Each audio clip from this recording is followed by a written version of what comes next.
الله الرحمن الرحيم. الحمد لله الذي علم بالقلم، علم الإنسان ما لم يعلم، وتكريما وتعظيما للقلم وللكتابة قال الله تعالى: نون والقلم وما يسطرون.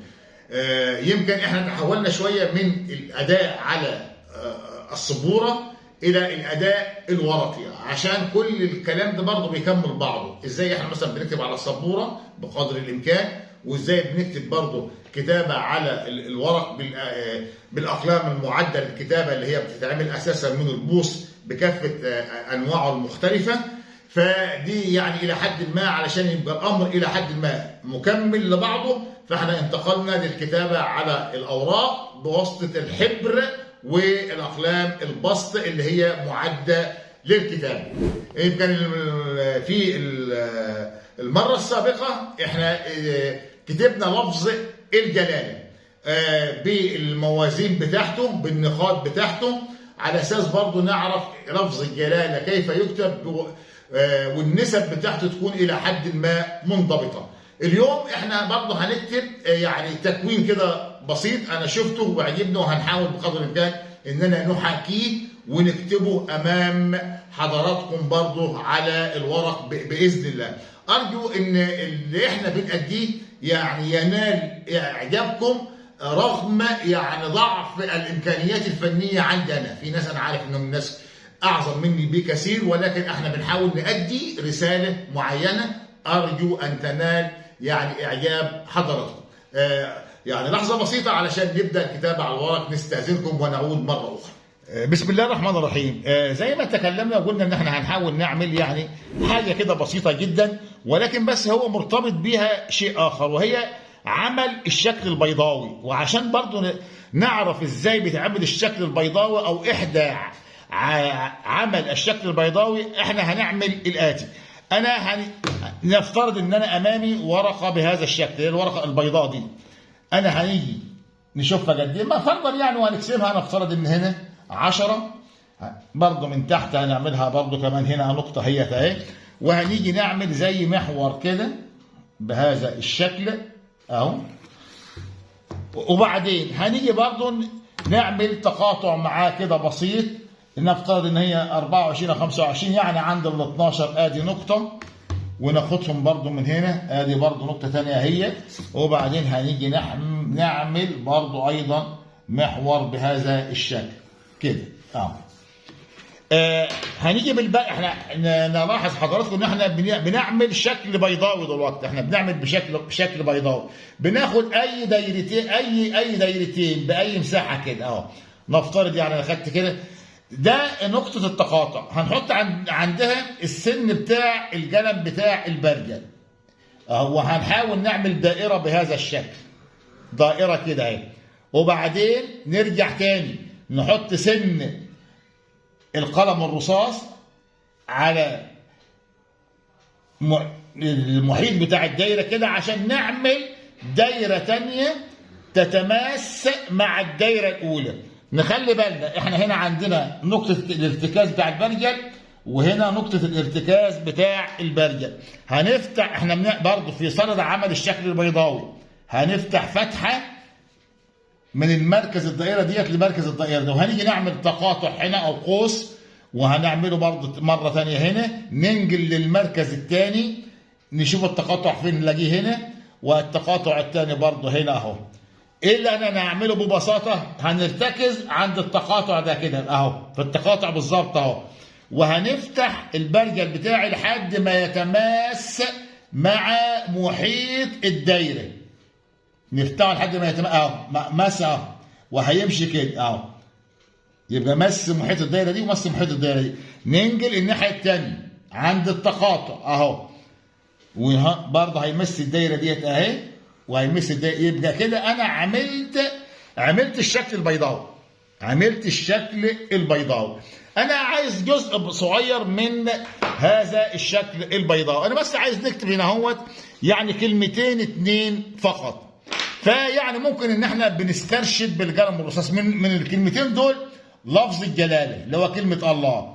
ممكن نسترشد خفيف خلاص كده بالقلم الرصاص بتاعي اهو، عشان بس عمليه التكوين يمكن دي برضو بتبقى جاي بخط كده هنا، وبنحاول ان احنا نعمل لفظ الجلاله كلمه الله.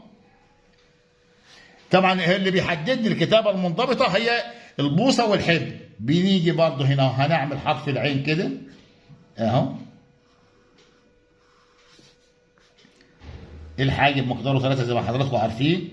نطلع وبعدين عايز نعمل العين بهذا الشكل، هتبقى يعني عين ثعبانيه. هنيجي عند الجزء ده هنعمل حرف الطاء، هننزل بيه كده، هنطلع كده اهو، نعمل ميم نطلع منها بهذا الشكل، وبعدين ننزل عشان نعمل التاء المربوطه اهي. وبعدين هنيجي من هنا في طبعا هينزل عندي اللي هي الالف بتاعت هنخليها ظاء، هي طاء هنخليها ظاء يعني. وبعدين هنيجي من هنا هننزل كده، وبعدين علشان ديت اولا هتشيل الظاء كده، وهنخش من هنا عشان دي تبقى اللام دي شايله الظاء. وممكن مثلا نعمل الف تتمشى مع ما احنا قلنا الثلث بقى. المهم فيه ان هو ياخد الشكل اللي بيكتب فيه. على فكره انا برضه ممكن بالبرجل بتاعي، عشان انا بناخد جزء من البيضاوي يعني. هنا اهو هنيجي مثلا هنا، انا افترض ان الحدود بتاعتي بتنتهي هنا كده اهي كده عشان نمشي بس معاها. يبقى انا الى حد ما عملت الشكل كده يعني ببساطه. ونبدا بالكتابه الرئيسيه بتاعتي اللي هي بتبقى بالبوصه بتاعتي او بالقلم اللي هو البسط اللي انا هنكتب بيه. ما يبقى بالحبر، ممكن نحط الحبر برضه قدامي بهذا الشكل، وهنحاول نكتب لفظ الجلال. يبقى ليت اللام لها ترويسه مقدارها نقطه، بننزل بهذا الشكل مع الليونه المطلوبه.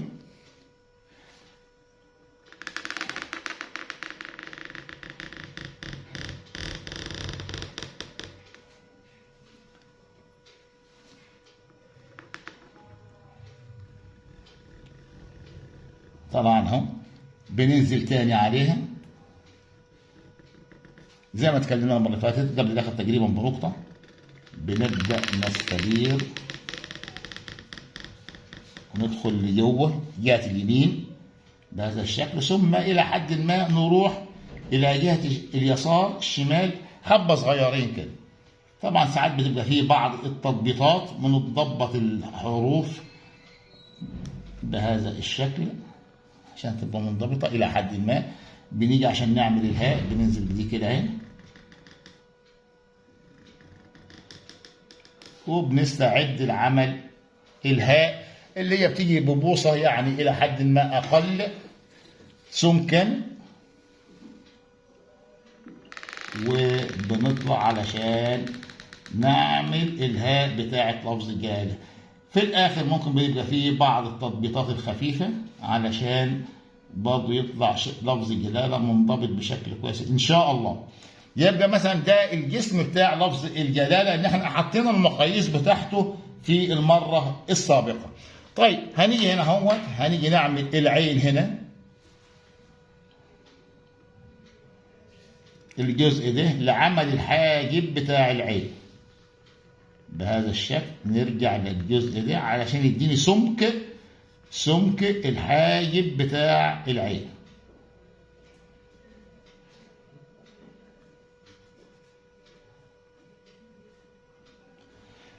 الحاجب ده مقداره 3 نقط. بندخل عشان هي هتبقى عين كأنها عين مفردة، بس هي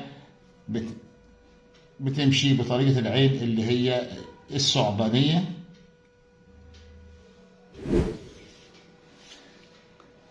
هنطلع بره بمقدار نقطة، وهننزل عشان نعمل الكاسة بتاعة العين.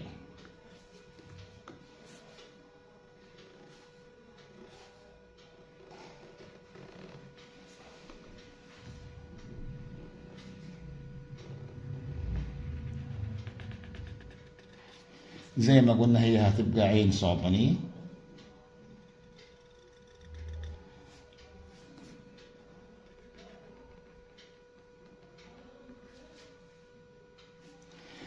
وبعدين هنيجي هنا نعمل حرف الطاء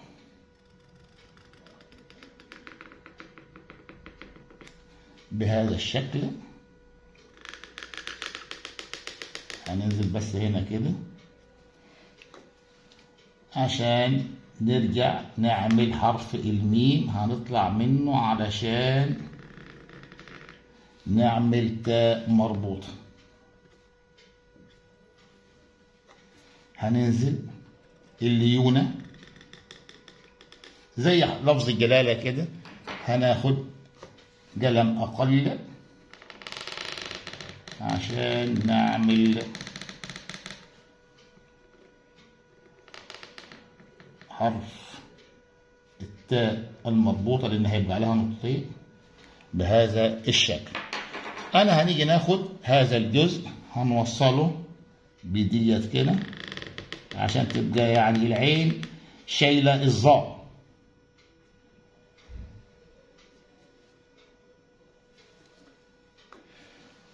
وهنيجي علشان نعمل الألف بهذا الشكل اهي، او هي هنا يعني هتبقى اللام.